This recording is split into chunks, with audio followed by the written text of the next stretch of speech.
Proper way of retrieving a data loss or corruption. First, open a command prompt.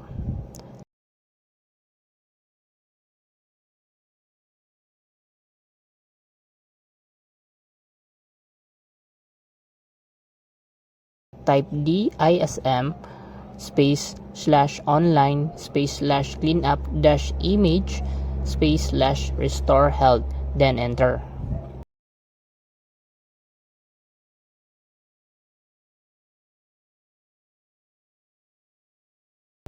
You can see the version and image version. Other way of retrieving a data loss or corruption. Right-click a file or image that you select,